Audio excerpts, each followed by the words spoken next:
Trusted AI from Hype to Impact by KJR.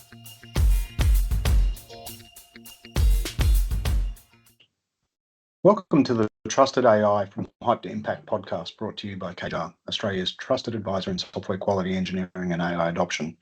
I'm Kelvin Ross. I'm founder and managing director of KJR. In each episode, we speak with leaders and experts shaping the future of responsible AI adoption. Together, we explore what it really takes to move beyond the hype and build AI that's ethical, effective, and enterprise ready. If you enjoy the conversation, don't forget to like, subscribe, and stay connected. Okay, today we're joined by our internal experts to discuss the new Australian government guidelines for AI adoption. It just came out this week on Tuesday, 21st November. I'm joined by Mark Pedersen, CTO. G'day, Mark. Howdy. And Andrew Hammond, GM of Howdy. ACT for KJR. Good afternoon. Howdy. Well, this guidelines for AI adoption just came out this week, and so we thought we'd have a little bit of a unboxing session to bring up the documents, have a look through it, and sort of have a bit of a review based on sort of what we've seen in the past and our AI adoption experiences with other customers. And okay, so Mark and Drew, you guys can see Yeah. that, hopefully. Yep. Yeah. Yes, So we look, two documents: guidance for AI adoption foundations, guidance for AI adoption implementation practices, so detailed guidance. The other one's the 6 essential practices. Yeah. So we had a brief squiz, didn't we, guys? Yeah. And there's also, in the spirit of unboxing, like if we had like a nice cardboard box where we could be pulling out the packaging, if we looked around in the bottom of the box, we'd also find a couple of other goodies. There's some templates for like an AI register and sort of like an AI risk assessment tool. So these two documents are kind of like the meaty pieces of this release, but yeah, there's some bonus inclusions. So if there's time, we'll look at them later. But let's focus on the chunky bits. Yeah. So there's a bit of preamble. Things like important considerations. Funny, I had a bit of a chuckle. Remember that documentation is the key. Don't know that documentation is the key. I'm not sure that's the purpose, but certainly government-like documentation. It doesn't replace other essential governance frameworks, but then when we get in the essential practices, it's delving down into the 6 practices. This guidance document doesn't give you a good summary, but if you go in the implementation, it's got the 6 practices over there. Cool. So the preamble also said they've condensed down to 6 practices from the 10 that were previously in the voluntary AI guardrails or that this department had previously put out. Yeah, voluntary AI safety standard, which I think we've talked through previously, and we could probably throw in later just as an overlay a summary comparing the 10 versus the 6, but I think off the top of my head they've sort of simplified some of the like ethical principles that were covered in the 10 and then sort of folded that into aspects around the risk management and so forth. So this is sort of really, the way I read it, focuses on the practical things you need to do, and some of the detail that was in the voluntary AI safety standard has sort of been folded in, if you like, to that risk assessment. There's some specific examples of the sorts of things that you might need to consider when you're doing risk assessment that previously were sort of core principles in the voluntary AI safety standard. Yeah. It looks like the other ones like you said, have been folded in, like there was point 6 previously, inform end users regarding AI-enabled decisions, interactions with AI and AI-generated content, sort of like a transparency thing, similarly engaging your stakeholders. And I think, like you said, it's just sort of been rolled in to the other processes. So 6 processes here. So really, these are guidance, right? So there's no obligation for organisations to follow these, but there was previously for federal government agencies some requirements that probably overlapped some of what we're seeing here, right? Like accountable officers and transparency statements were a requirement before Christmas or around November 2024, I think, off the top of my head. Yeah, that's right. Yep. Yeah. How any update, Drew? Have you heard much in Canberra about how has that process had an impact in organisations from what you've heard, or they've met all those obligations, or they've just dotted perhaps? Yeah, I think based on what we've heard, just about all of the agencies. I think that the last update was a few months ago, and there was a couple of agencies that hadn't done their transparency statements, but I imagine that's all done and dusted now. From a compliance point of view. And then the next piece of that puzzle was to provide training. So I think it's sort of an evolution there. And I think that in this, with the release of this bit, which seems to be more targeted at sort of private enterprise, because the DTA released their AI technical standard in July. So it's going to be interesting to see how the AI technical standard that the government agencies are going to be adopting or should be adopting aligns with these, because I think that seems to be first, one set of rules for government and one set of rules for non-government. How closely they align, I'm not sure just yet, but yeah, it will be interesting to see how that plays out. Yeah, but it looks here that this document's about perhaps giving guidance to industry rather than sort of requirements. But to some extent, it looks like there's a bit of an overlap between the two. So but it's not going to be a regulatory thing for industry at this stage. Yeah, I was thinking about that. Even in the obvious comparisons are to the Essential 8, and I think one of the most useful things, and we might have to dig just to find exactly where it is. It might be in the implementation document. There's some useful examples of which pieces of legislation would apply to certain risks, and that's sort of, I think this is very much the trajectory that we're now seeing. So there was discussion about there being potentially an all-in-one AI Act, and it looks to me as if we're much more likely just to see this sort of guidance pointing people to the relevant existing legislation. And that was always an argument that hey, there's existing legislation that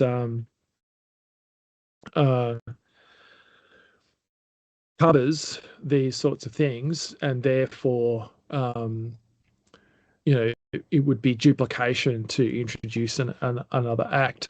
But yeah, so I think this was actually quite useful, the points within the document where there's examples of where privacy might apply, or, for example, where a data breach applies. And so what we do see is that, there is a regulatory framework. If you're an organization of a certain size and you believe that there's been a data breach, then you are, obligated to report that. If there's reasonable harm that might arise from that, and that's obviously what drives the reportability obligations that we've seen with Optus or Qantas or some of those other high profile data breaches. So I think that's the spirit in which this is, get some teeth, is the way that I see this working, is that those existing kind of frameworks and the precedents we see with cybersecurity will start to probably become more mature around other aspects of this guidance that are not yet really spelled out, right? So we don't really have much regulatory information that says, hey, you must test AI, but I think that there's still room for that to come. Yeah. You know, Yeah. As you were chatting about that, I also recalled seeing something about what legislation applied, and so I've come back here to the download site for the guidelines, or guidance, I should say. And I'm pretty sure it was in one of these things, AI policy guide or something like that, that had additional info. So like you said, Mark, there's other tools, templates and so on available online. And here spotted there's looks like a traceability between the voluntary AI safety standards and so on. Yeah. Yeah, I think the other piece crossing over there with the essential eight, in this document now they're talking about how it applies to this guidance, I should say, and implementation procedures applies to narrow AI versus general purpose AI. So I think that's going to be another piece where how the adoption of the guardrails and implementation and legislation applies to very specific cases of where an AI is used for a very narrow purpose versus the general AI, which is Copilot or sort of ChatGPT that can be kind of used for many situations across technology. So it's going to be sort of again a tension to manage there. Does just because you have Copilot turned on in your Microsoft suite, do you now need to follow this set of implementation guidance for that? Versus if you've built, like we have, specific AI models to do specific things and make recommendations, like how do you apply both of those, or how do you apply this to both of those contexts where they're completely different? Yeah. An interesting parallels with the Essential Eight, right, is that the government's not mandating that you have to use the Essential Eight, right? But there are penalties for data breaches, significant data breaches, and then complying with the Essential Eight would be a good defence if you are then reviewed by the government for a breach of that penalty. And I imagine something similar here. The government's not regulating that you need to use these, but let's say there's a civil suit. Perhaps there's some information disclosure or some one breach of one of those other acts. Could be the Human Rights Act or the Privacy Act or occupational health and safety and things like that. Then maybe compliance with this is viewed as sort of acceptable practice, non-negligent practice, and it's a defence mechanism for you in the same way. And it might be over time insurers start, as they do with the Essential Eight, start questioning, are you meeting those sort of criteria? Yes. And if you remember the DISP, so the Defence Industry Security Panel, you've got to comply with the Essential Eight as part of that. So I think this is going to again start to be a layered framework where government has to comply with the Essential Eight. And there's industry that's connected to government as part of that supply chain has to, and then the recommendation is for anyone that's not a part of that, you should comply with the Essential Eight, because that'll give you better coverage. So I wonder if it's going to end up in the same or similar manner here with the AI guidance as well. Yeah, cool. Okay. So again, there's the guidance document, which sort of breaks down the essential practices. So the first one's decide who's accountable.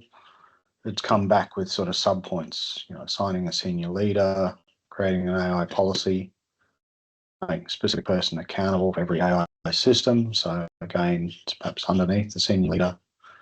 Train your accountable people, clarify supply chain accountabilities, and turn the policy in a governance framework. So, it looks like fairly standard stuff around an accountability aspect. And I guess, does this line up with like the accountable AI officer requirements that DTA put out for federal agencies? Pretty much mirror that. Yeah. It seems to be in this particular guides, whether it's an individual or whether it's just multiple people. So I think in the transparency statement, it's an individual or two individuals that are called out specifically as the being accountable for that. So it'd be interesting to see if this is the same. I think if we dig in, then you can see there it's essentially, assign a senior leader. So there is, as I say, one throat to choke. But underneath that, what you'll see is make a specific person accountable for every AI system. Yep. I think this is very much in the right kind of spirit of things. It's definitely challenging, I think, for most organizations. I think one of the key things that I see with bringing AI governance in, this is no different to cybersecurity. Back in the day, people would have been, not very aware of the risks that they had. People would plug various different devices together or open something up to the internet and without much awareness. And so there's a need to tighten that up. I think the structure of that has sort of lent itself to, here's the chief, information security officer, and then there's a security team that's trying to, practically govern those sorts of things, or you're engaging a third party to deliver that sort of governance outcome as a service.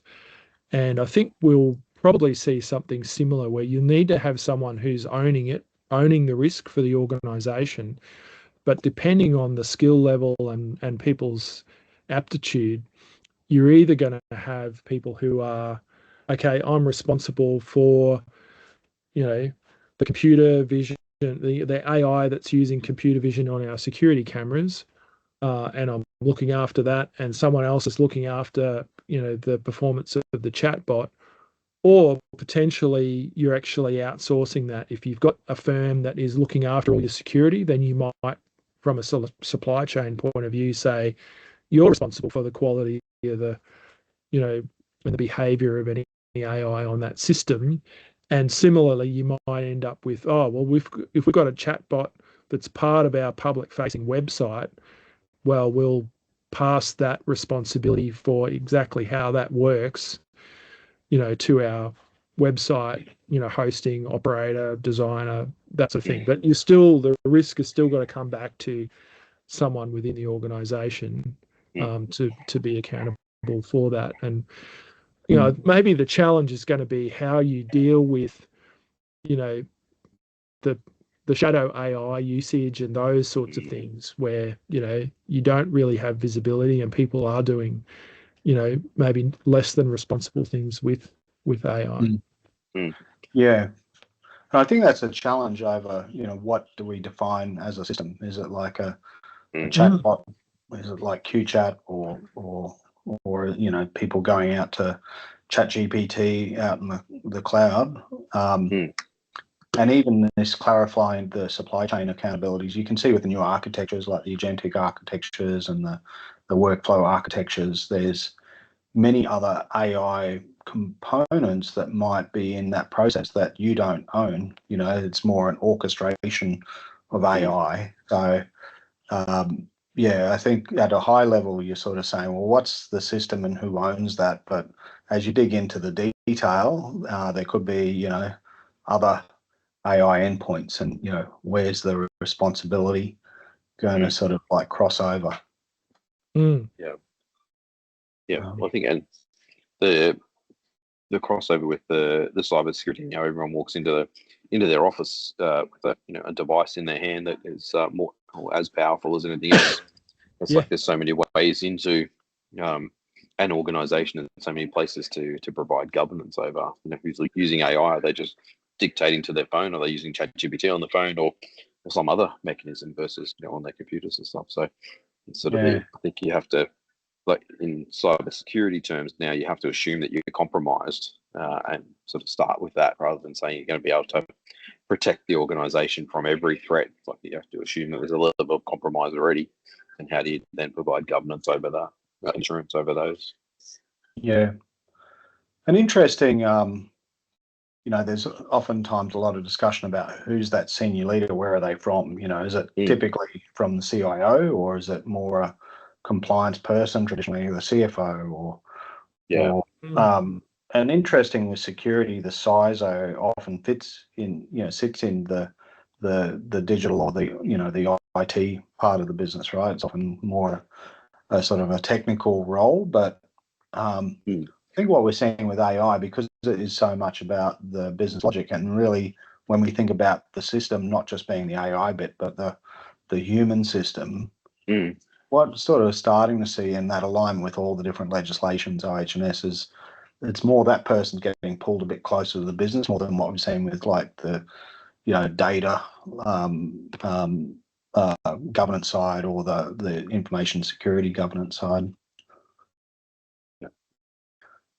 And interesting, I was just chatting with somebody about the Deloitte sort of failure and thinking, well, what went wrong there? Well, we all know that the current version of chatbots do have hallucinations and things like that, but really it was probably the breakdown of that human oversight part of the system as part of, and how do you govern for that? I mean, it's hard enough, we still have that governance of, human systems that have no AI at all producing the same sort of problems, but does that get tarnished or sort of viewed as an AI failure, or is that actually a business system failure as a whole, and I was just a part of it? Well, I think it's like all businesses like 2 years ago were technology businesses, because technology is so pervasive in the way that we do business now, regardless of whether it's the corner store using FPOS or a big multinational company using systems of record to be able to sort of manage their company. Now, I think every company is going to be have an element of an AI-enabled system somewhere in there. So every company is going to be affected by it. So it's quite pervasive now, and so that risk surface or the risks that are there for every business because of AI as much as they are because of technology. Yeah. Well, I think that sort of leads a little bit into some of the stuff that I also found interesting. Really well positioned sections in the implementation guide on testing and monitoring. So the importance of pre-deployment testing, but also within that guidance around saying, well, if you're acquiring from a third party and there's a supply chain that you need to manage, here's the questions that you need to ask of how was this system tested, how do we know that it's fit for purpose, and then providing some explicit guidance around what sorts of things you need to do to continue to monitor. That I haven't had a chance to sort of like read that in depth yet, but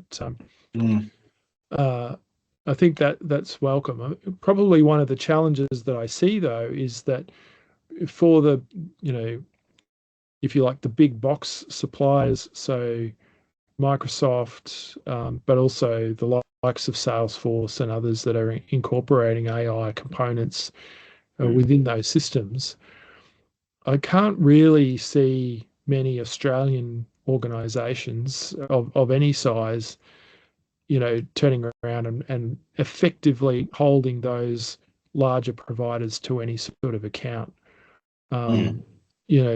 At most you'll get some information about what was done.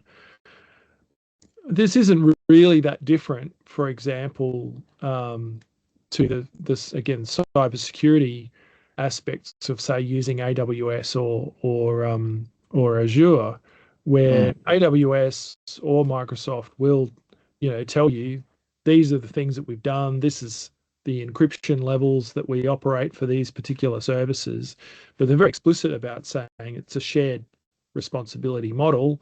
We'll give you something that meets these criteria, but you could potentially still configure that poorly, and then that's on you.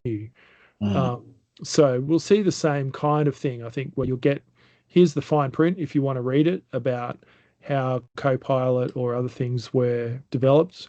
I think there's still going to be those hallucination risks and other things like that, OpenAI and others are not necessarily going to make any real guarantees about, because they can't.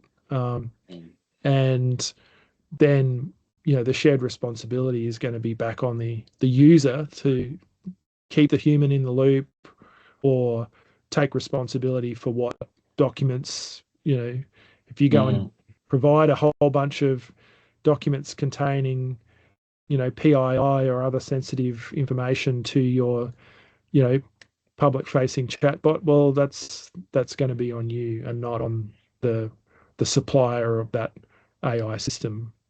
Yeah. I was just wondering, when you're talking about that, do you think that, so in the cybersecurity space, you have the likes of the ISO 27001 accreditation, SOC 2 accreditation, that a lot of providers, it was mandatory for them to have, and they've got to do an annual accreditation. They can provide that when that last one was done to someone purchasing the service. Do you think with the likes of the 42001 ISO standard or equivalent, that we'll get to that same point where providers of software, like some of the ones that we've mentioned, will have to get an annual accreditation, or be able to at least demonstrate that they've got some level of compliance with that standard in the future?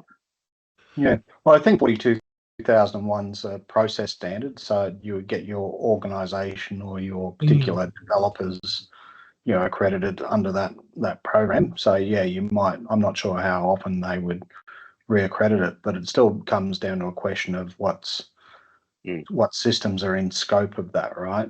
If an auditor came in and said, okay, we're going to start reviewing, well, what's the scope of what are your AI systems? So, but you're talking about your Copilot example, the transparency statements being put out where we use Copilot for non-customer facing activities. That was what they defined as their AI system. But that's a pretty broad sort of thing to start doing a risk assessment on, right? It's So, is it, if there's a human as the gateway, do you sort of say, well, it's no longer, the AI maybe needs a separate thing?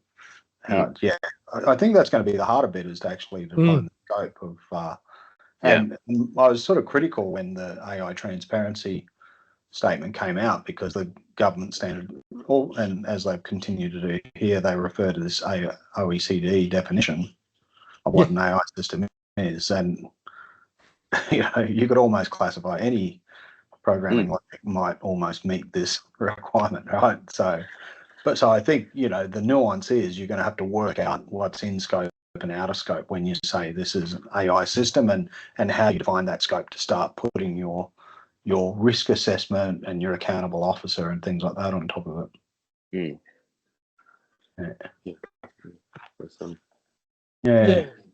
I mean, the boundaries are definitely going to be fuzzy. Like, one of the use cases that people are very much focused on at the moment is deploying chatbots within a call center, not necessarily to answer people's calls, but to support the humans who are answering the call. So that bot can be listening on the call, pulling up the relevant information, providing that sort of documentation and guidance to someone who's then answering questions. And I think there's a real challenge. Part of the hallucination challenge is that these solutions can be subtly wrong and provide very confident sounding answers that in the context of a customer call, it might be quite difficult to identify, hey, this is not necessarily accurate. But given under they're that, so convincing, I've given you a plausible explanation. Is the customer service rep diligent enough to click on that link and validate, back to source that is valid information? Exactly. And obviously we can see a lot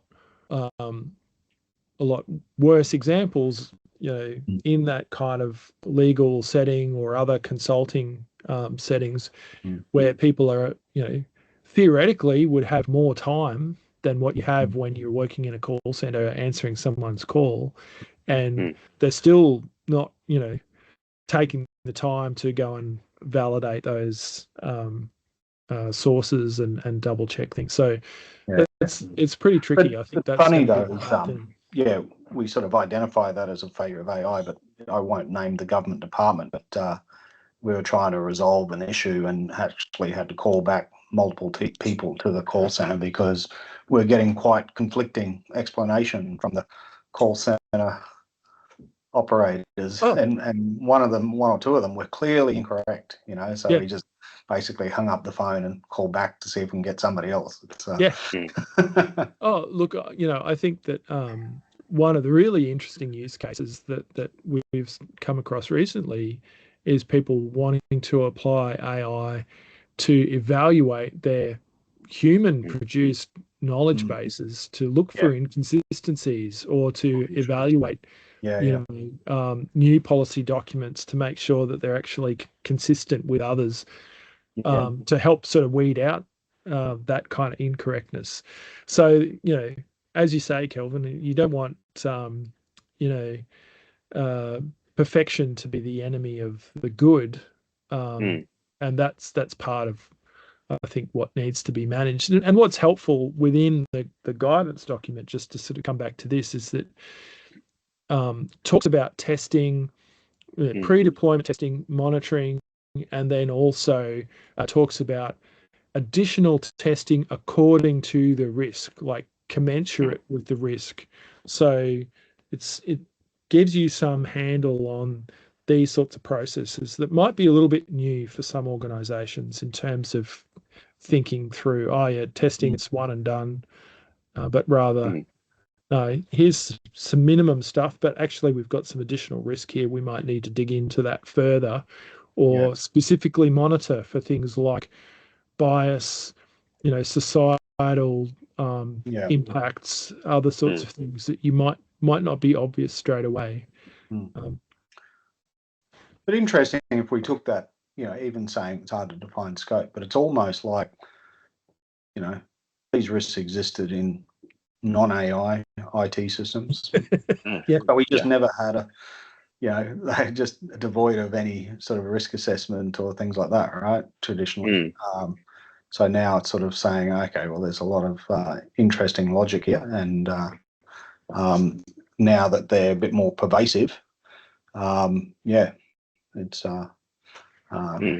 putting a slightly higher standard of risk management.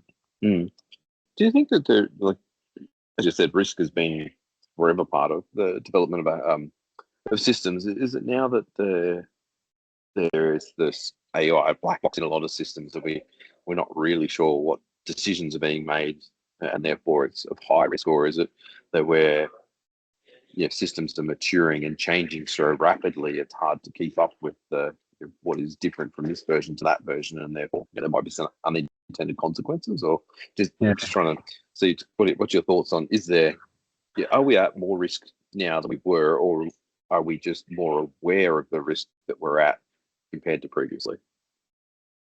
My gut feel is it's quicker to deploy, and you can actually cover off a whole bunch of things because of the power of those foundational models. But we sort of know we have to fine tune. But the other change management aspect is often using, say we plug in a foundational model, what is happening, particularly if that's referencing an external, say ChatGPT's API, that behavior is changing even with the same version over time, right? And so, but definitely what we've found with other implementations is that the guardrails they've implemented using language models as judges and things like that, that behavior changed as the model evolved, and then when they plugged in the newer versions of the model, like going from 4.5 to 5 and stuff like that, all of a sudden the system was behaving quite differently. So a bit like what we've always had in testing about having regression automation, I think probably even more so now, simply because we can you can roll out so much functionality through this foundational model, and that's going to change underneath and can be quite dramatic. So, people I'm talking to are saying, yeah, we rolled this out and we're realizing now we need more automation and revalidation in the back end now moving forward. And that was a mistake we've made, and we're finding that the system's moving from underneath us. Yeah, and I think there's going to be a whole discipline that really develops. I mean, the LLM evaluation space continually moves and evolves, and I think that's good to see that there is some focus and new features that are coming out from the actual model providers. But I think we're going to see the evolution of a specific kind of testing disciplines, not dissimilar to, this specific skill set you need to do security testing, penetration testing, static and dynamic application security testing, performance testing. Certainly, some of the conversations I've been having even around that kind of automating and scaling out of testing large language models using other specialized large language models, you've got to double check that the way that those LLM as judge systems work to make sure that they themselves don't have bias.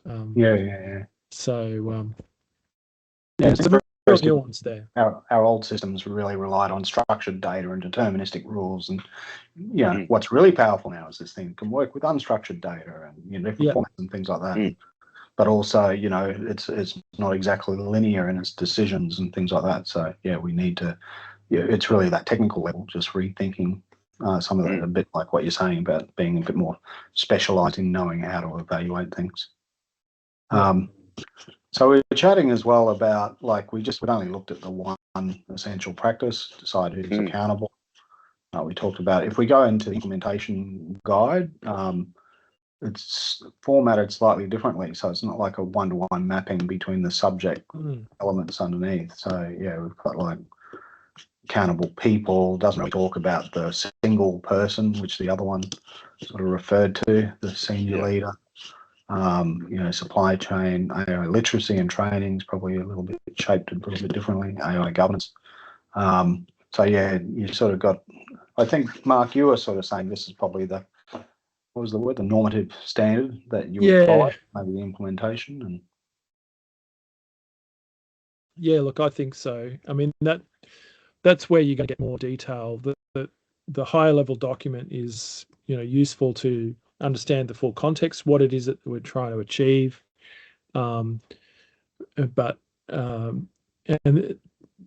this implementation guide then refers to some of those goodies that I was talking about earlier, sort of like, well, here's the AI register where you can fill in, here's an Excel template that you can use to sort of track what you've got, or here's the kind of risk assessment tool that you can use to determine what kinds of risks you might need to deal with, and therefore what kind of testing or monitoring or other sorts of aspects are useful. And certainly within this, where we're sitting here, that kind of aspect of making people accountable, there's no point just going, well, you're now accountable. People need the training as well to be literate in how this stuff works. There's a template policy. I know that this is something that lots of people ask about. It's like, how do we get a policy? So hopefully, these things help organizations fast track that. Because I know what we've been doing through the Queensland AI Hub, we've always found literacy is the big issue we're dealing with at the moment. And it's almost like that's one of your starting points, but it's almost in parallel deciding, well, who's leading the AI sort of focus within the organisation. And there's probably going to be limited capability for most organisations today, because there's not that many people who've got a lot of experience with it. And then they're probably going to, rather than go, okay, we've already got a policy, or or here's all the systems we're doing. I don't think that's happening. It's going to be what are the pilots they're doing to start building capability, understanding, getting their governance stuff worked out before they start thinking, oh, we're going to put AI elsewhere. But also what came up in another site was that shadow AI bit. You know, that's a 50% of your staff are already using it, but you don't have a policy organisation around, you know, where you're dealing with private data and things like that. And that template we did up for our staff, its policy, I think was really good to give people guidance around, you know, we're encouraging you to use it, but here's where you safely use it and the decision process you go through. That's not the AI system. That's a bit like that co-pilot thing we were talking about. We know you're going to be using systems, but here's the responsibilities, and then there'll be sort of bespoke business systems being built that have AI, you know, included in that process. Yeah. Yeah, and you know, all of this, I think, just the fact that this document is raising these sort of specific questions at a pragmatic level, to me, is that kind of step forward from the voluntary AI safety standard, where people were like, oh, well, what do I do with this? And I think even some of the other, you know, sort of public service documents, the DTA's requirements, etc., they're probably really needed. You know, go on the briefing and go on the training course to then know what I should do.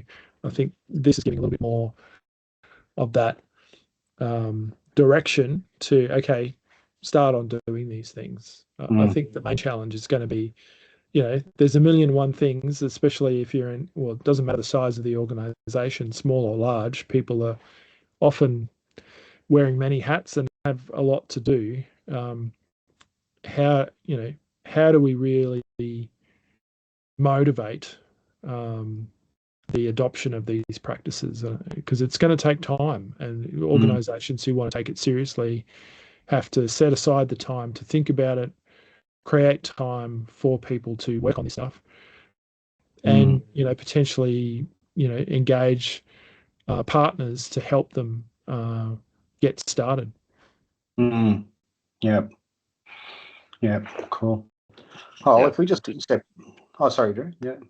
I was just going to say on that point, like, it's good to see in the documentation the specific call out for independent partners or independent testing as a call out to make sure that you've got the level of transparency that is required on these things. So yeah, it's good to see that as a not an afterthought, but just a part of the call out.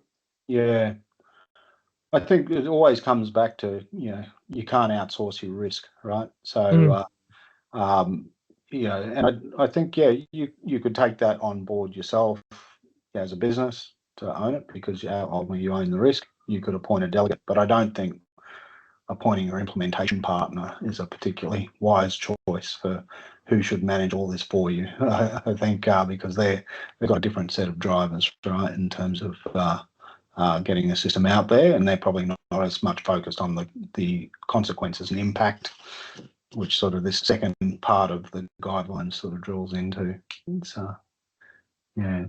So this second part talks about impacts, understanding impacts and planning accordingly.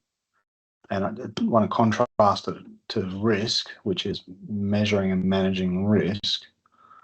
So you can think of risk as two parts, right? Sort of likelihood and consequence, and probably impact is the consequence. So how do you manage and contain the scope of the consequences? And part of understanding the impacts is understanding, like, you know, you talked about what legislation might you be subject to for certain aspects of your system behavior, and do you contain your system to manage the consequence of where it might flow into, and that way your risk assessment is done sort of contained in that environment. But any comments about that? I think, we saw the impact assessment piece in the voluntary AI safety standard, and I think that's look, there's no escaping it. You really need to sit down and think about that. I think that is for me, still where some of the challenge is going to be, because people may attempt to say, oh, well, we're only using it internally, so there's no impact. Well, I think that's sort of dodging responsibility, because if you're shaping the way that your organization interacts, with your customers or citizens, etc., there could well be impact. So understanding that stuff and taking it seriously is something that's important. And you can see that aspect of engaging stakeholders. Like, I think that's certainly, some of the things that we experienced and learned a lot about, through the leading the testing for the age assurance technology trial, like having those right conduits into various communities that potentially impacted, to get their perspective, because there's going to be things that we wouldn't think about. Yep. And then the other aspects it calls out here is contestability, and also the implementation. There's the feedback redress, so the contestability bit, and the monitoring for systemic issues. And I just finished watching that doco on SBS about the RoboDebt program, and funny they call it RoboDebt. It almost implies that it's an AI system, but again, under the definition of the system, was it an AI system? It was a data linking system. It basically took tax office data and computed that as your average weekly salary. It didn't actually account when you earned that salary versus when you were getting that payment. So a lot of people were then said they automatically had a debt. So I would say in that situation, I wouldn't have called that a robo system or an AI system. It was just a data matching system with some pretty poorly thought through logic, right? But I think the big thing in all that was the contestability and redress program, right? It's you might send out a letter saying, hey, but they just assumed you had a debt. The liability was on you to prove you hadn't had a debt, and it sort of just spiraled from there, of people not being able to contact a call center or get a review, and it got handed over to debt collectors, and just complete farce in terms of that back end system. Sort of picking up on a system that has flaws, and those flaws are starting to get reported, right? So. Yes. And I think that the ability for redress, and certainly, as Mark mentioned with the AATT trials, one of the big concerns with the implementation is what happens if the technology gets something wrong, whether it's either denies someone access or allows someone access when it shouldn't, and how do you have a human in the loop that can then go through that process without creating a honeypot of data that, like happens in the UK, where Discord, I think it was had that process, and a third party provider was collecting all of the ID documents to do that redress, but then they got hacked and exposed there. So it's like, how do you, noting that all of these systems aren't going to be perfect in the first instance, how do you have those processes there for either a human in the loop or some other alternate process to go through and validate what's actually happened? Yep, cool.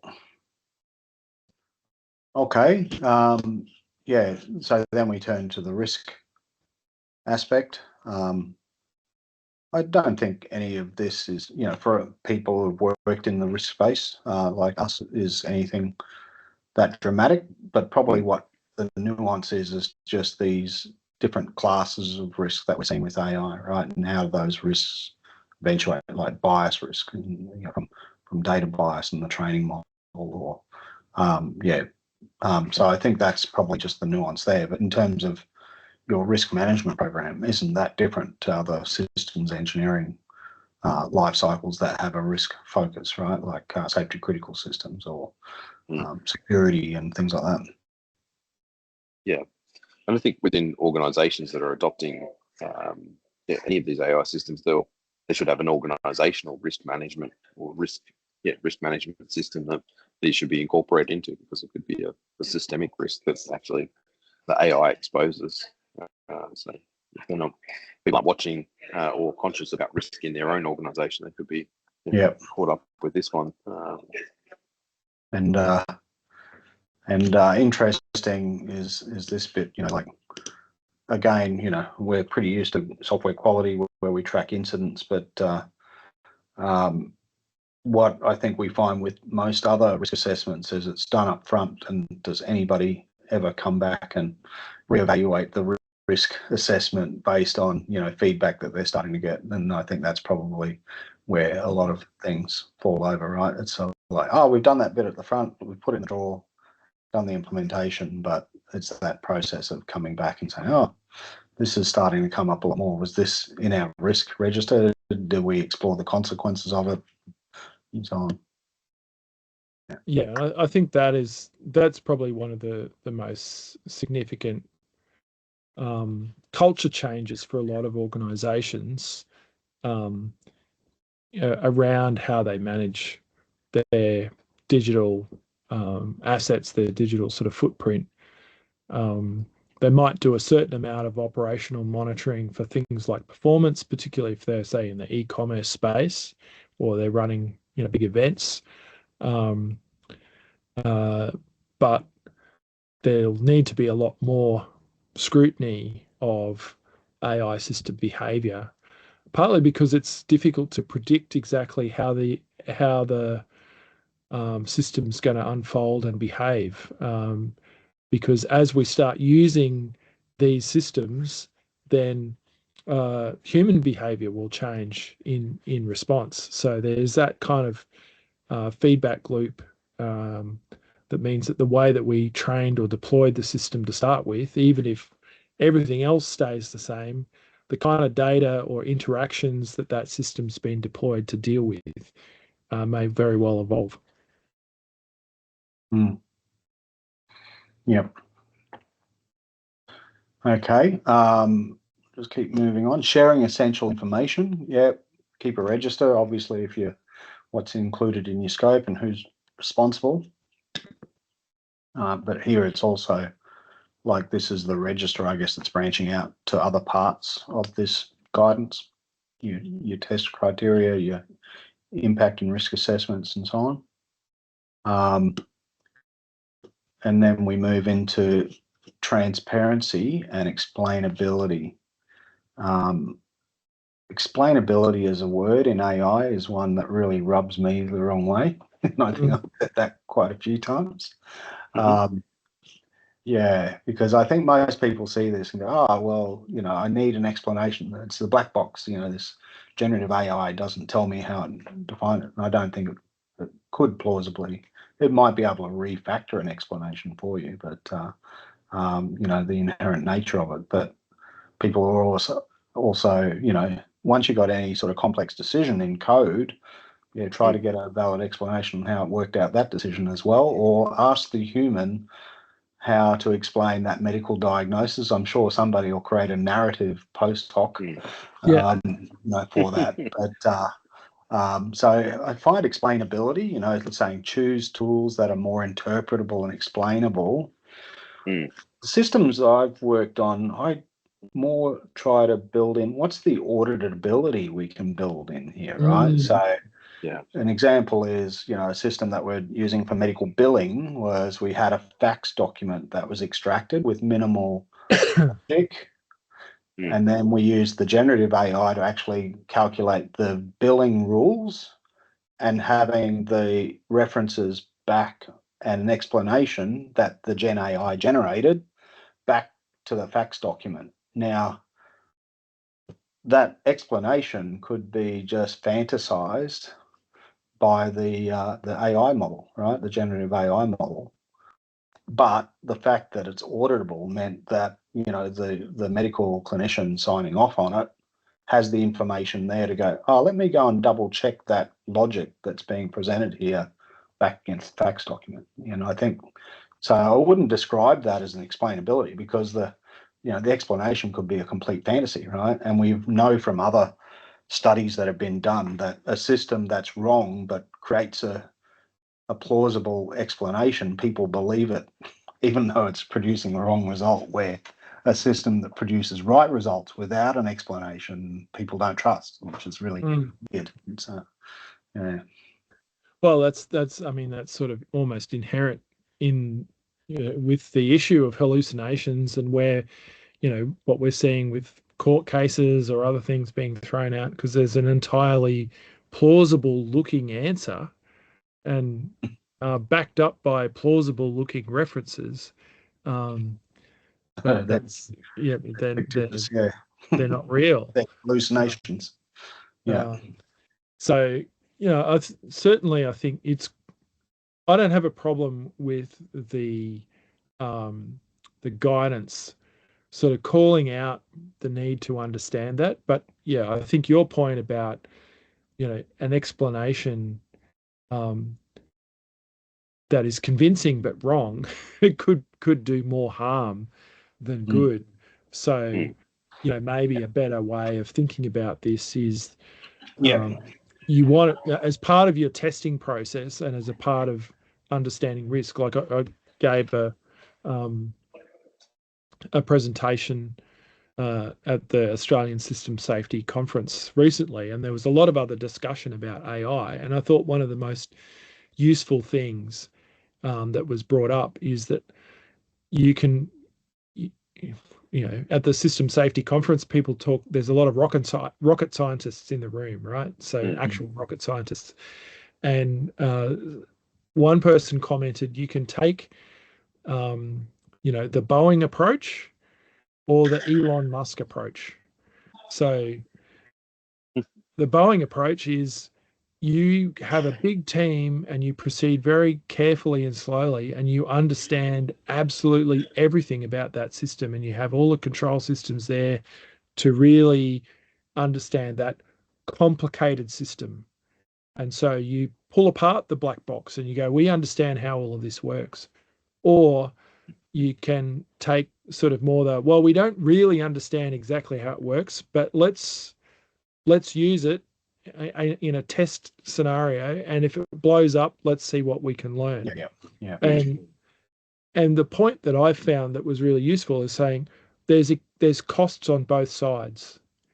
So to really understand exactly what's going on inside the black box, there's cost in terms of people, time, effort. And obviously, if you treat it as a black box and go, well, maybe it might blow up, there's going to be some other risks, risk mitigations that you have to put in place. And it's a bit of a trade-off.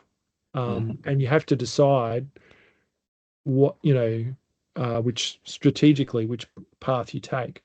So that was an interesting perspective on things like AI, where you go, well, if we really need to understand what's going on, that's going to require this kind of effort. But if that's not feasible, then we put other controls in place. So if explainability is too hard, that means you've got to compensate for that in other ways. Yeah. Well, I am a big proponent of transparency, though, and I think that's a lot of people cover up. Like, let's say they're using a chatbot or a calling agent. I think I'm more comfortable that declares, hey, I'm Chloe, the AI automated bot, to help you, and I will hand you over to a human if at any time, or if there's something I can't answer. I think that's quite a plausible way to do it, then, rather than people like not really knowing that they are dealing with AI. I think and I think that's coming up now, and even the document generation now, like, so even this Deloitte case, like, how much do you disclose that this was generated with the support of AI tools? And I think nearly every document like that's going to be, people are going to be using those tools, but do you just have that in the author comment area to say that's what I did, but at the end of the day, as a human, I'm still responsible? Or if there's a human in the loop as the final decision, does that watermark sort of get taken away that some of the content was generated? Yeah. Oh, look, one of the things that I think is a really interesting example, because, we all know how much we've got AI transcription services running and all of these sorts of things. A lot of those transcripts from a meeting might then be turned into a document, etc. But in safety critical environments like policing, I think there's an interesting mechanism where deliberate errors get injected into the transcript that then the human has to find and remove before the document can be sort of like finalized or submitted. Obviously you don't want that in every circumstance, but just as a way of going, hey, we're going to force you to become the author of this document. And we've got a metric that kind of measures that you've gone through and read it in detail. Because otherwise, people will just at the end of accept the day, it.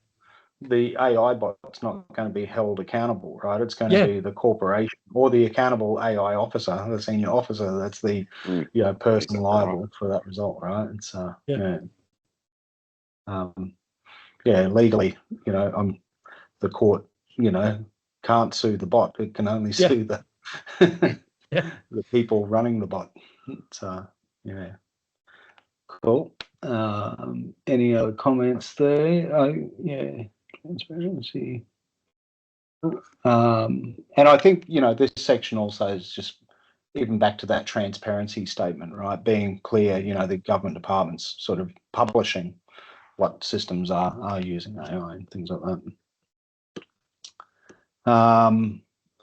Okay, near and dear to my heart, testing and monitoring.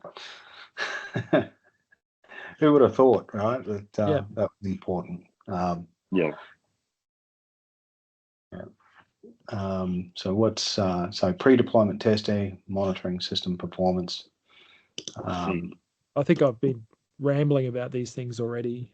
There's nothing new to our podcast area around this, right? Managing that. So and we've already chatted about the need to repeat testing as the system's changing underneath, but also monitoring that behavior for domain shift, right? As what data you're processing or the way your customers are changing behavior, the system might respond differently in that area. I think cybersecurity is an interesting one. There's a lot of common cyber things that are,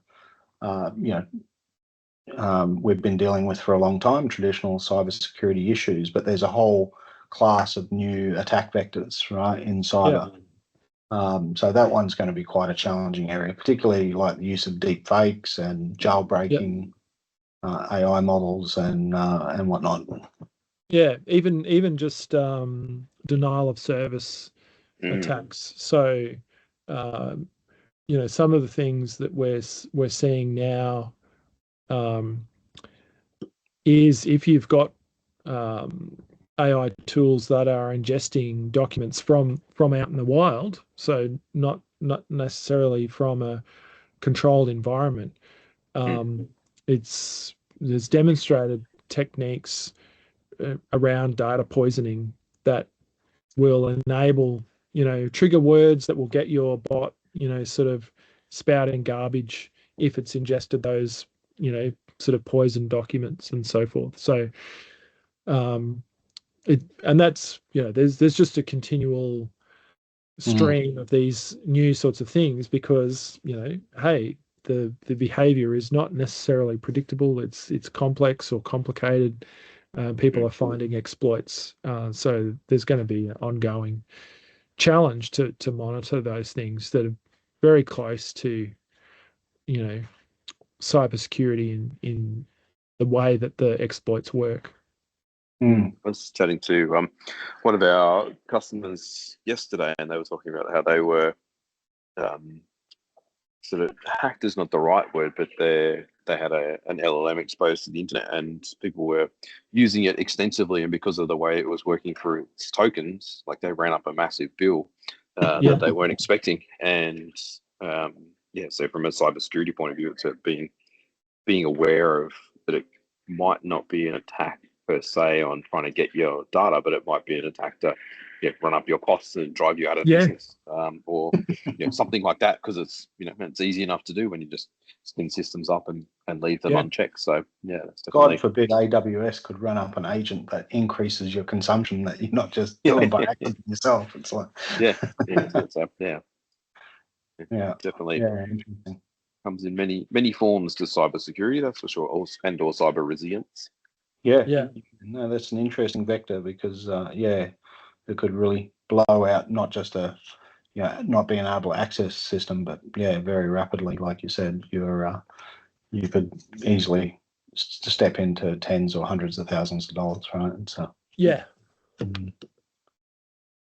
Okay, and then last section, maintaining human control, and that's what I was just thinking about that in the last section was, I always use this comment with people about AI. It's, people are failing because they're trying to automate the human out of the loop, and most times that breaks where actually designing, AI human cooperation, I think, is really quite powerful. You really that amplification type element. So, but human control is an interesting one because, again, biases emerge over time as well. You might become complacent because the system's always been working, and so it's a moving thing. And even just the other night, I downloaded the new ChatGPT Atlas, which has a browser, and it, as you're using ChatGPT, you can basically connect it up to your apps and get it to start taking actions. And they try to build in a bit of a human confirmation step into that, but it's really quite tricky to, again, it's quite nervous going, what am I letting this thing do? And, what's the the button, what do they call those buttons they want to put in place? The basically the shutdown button, which they say Kill the switch. kill switch. Yeah, that's right. Yeah. How do you operate the kill switch and something like that, right? Before it goes off and spams your whole contact list or something like that. Yeah. Yes, we were chatting at a conference just yesterday about the use of AI to give people superpowers to do things. Not many, if any, business that has enough people to do everything in their business. So how do you use the AI-enabled systems to give your staff superpowers and make them more efficient and effective with their job, rather than, to your point, rather than replacing them or taking them out of a job. Yeah. What else do they have here? Decommission when not appropriate. Oh, but that's it. But I think this last bit is really crucial in AI system design. Getting that right is really important. Mark, you brought up the example before about a chatbot. Well, we did something quite a while ago for psychology counsellors, and this particular organisation, I want a chatbot, to be a counsellor, and I'm going, are you crazy? But the idea of actually having a conversational AI that reviews what your counselors are doing as a quality check, because or potentially an assistant, but I think it was much more important to have that design, and a similar one pattern. What we've found in medicine is there's a lot of reluctance around the disease diagnosis. But a lot of the tools that were most beneficial in computer imaging was like looking at x-rays and whatnot, is rather than handing it off to the AI to do that, it's more the AI sits in the background and it maybe reprioritizes images to the top of the queue to say to the radiologist, hey, get this one first because there's a really serious condition, and they've always got a backlog of a day or two to just catch up. So it's all more or less trying to push things up to the top, or being a second reading for them in case they've missed something, and then putting it out for another human review if there's some disagreement. Yeah, and it was definitely, I think some of the discussions that we've also heard about in that sense is studying like how, early career radiologists versus experienced radiologists like read an image, and the way that maybe early career radiologists will focus in on, oh, that's something that I know, so I'm going to look at that really carefully, and potentially missing other things in the image. The more experienced people are often looking more broadly. So there's been interesting applications of AI, like doing the eye tracking and then trying to help work out, hey, this is the behavior, to help just with, training people better, or as you say, providing that extra layer of checking to go, oh, hey, there's these areas of the image that maybe you didn't look at closely. Double check those. So those sorts of applications that are about augmenting the human rather than replacing. Absolutely.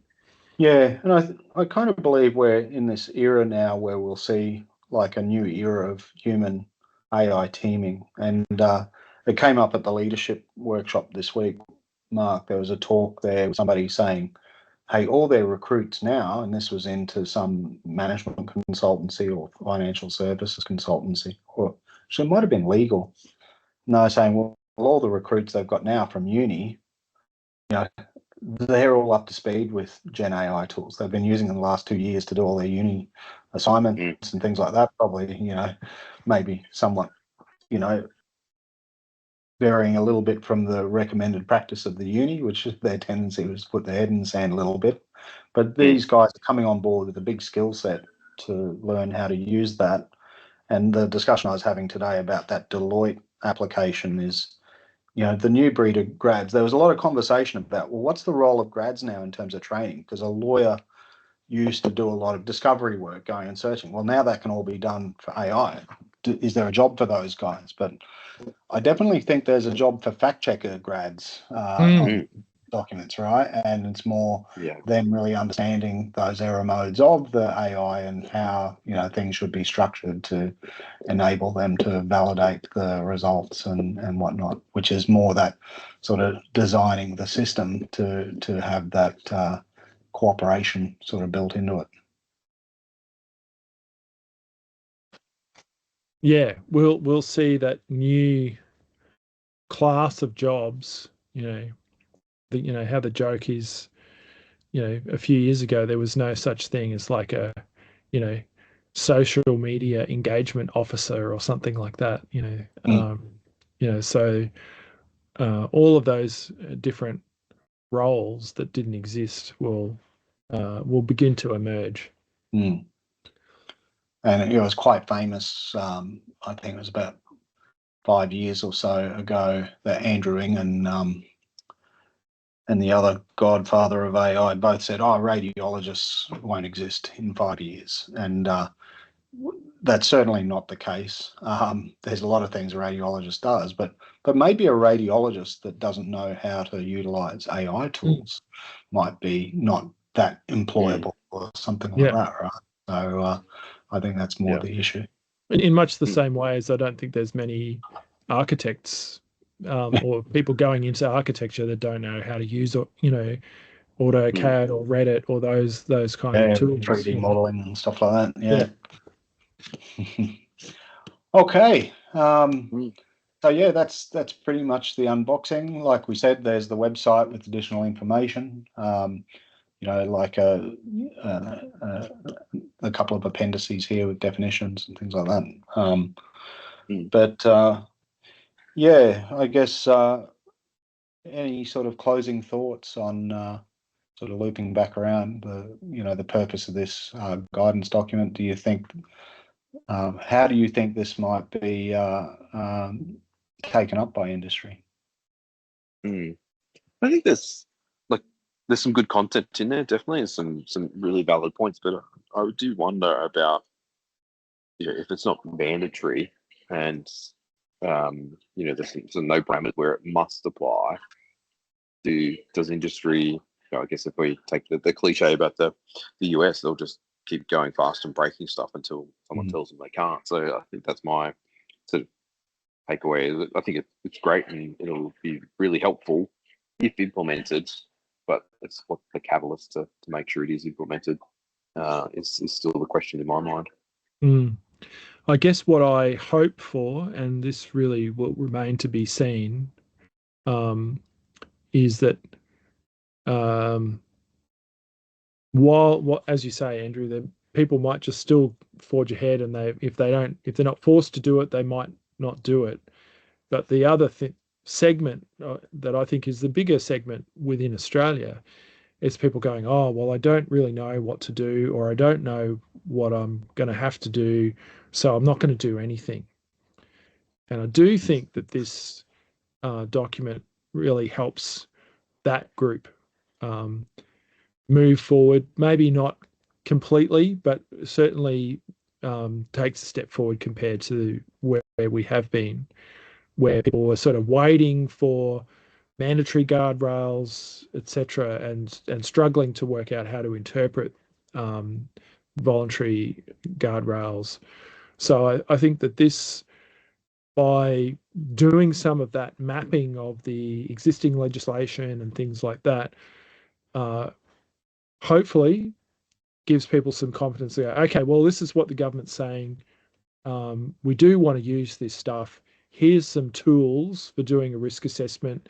Here's some pointers to, the legislation that might apply. So hopefully that removes some of the hesitation to just go, well, we'll still wait until we're told what we're allowed to do. So that, I think it remains to be seen, but that's my hope, is that we'll see a little bit more activity from those who've been waiting for some more guidance. But yeah, it's probably not going to stop anyone who's just forging ahead anyway from just doing whatever they want until there's a bit more precedence. Yeah.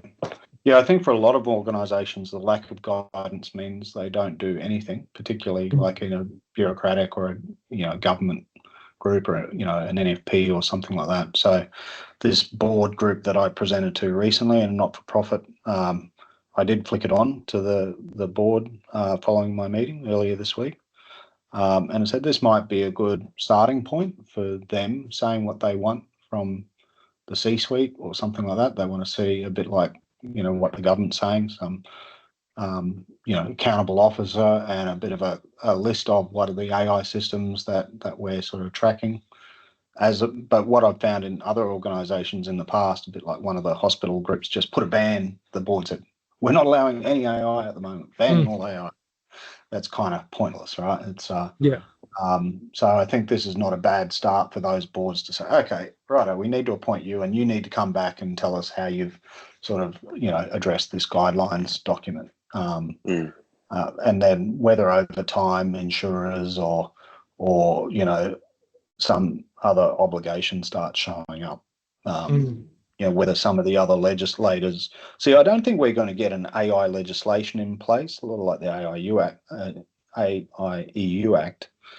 I think we're going to get a bit more like, the Discrimination Commission or the Privacy Commission is going to bring out some sort of penalty scheme that's going to pick up on it, and you're going to be under those civil liabilities, not necessarily, this AI legislation came out.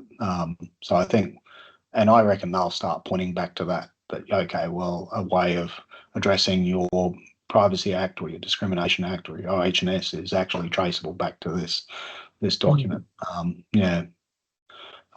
So in some ways it's good, but I don't really want to see full-on regulation, because I think our big issue is productivity and just the government putting the brakes on what you're doing. I don't think it's healthy. I think it's more the people really starting to analyse their risk and sort of redesign how their system behaves to reduce risk. Yeah. Cool. Oh well. Great. Well, I think that's it for today. Good episode, a good chat. Thanks, Mark. To the audience, if you found this discussion valuable, be sure to like, subscribe, share this episode with your network. KJR is committed to helping organisations navigate AI adoption with confidence. So if you're looking for expert guidance like the guys on this call, contact us via the website kjr.com.au, and there'll be some more information put in the description. Thanks, Mark. Thanks, Drew. Thanks for listening, and we'll see you next time for more conversations on trusted AI adoption. Awesome. Cheers, Thanks, all. guys. Talk soon.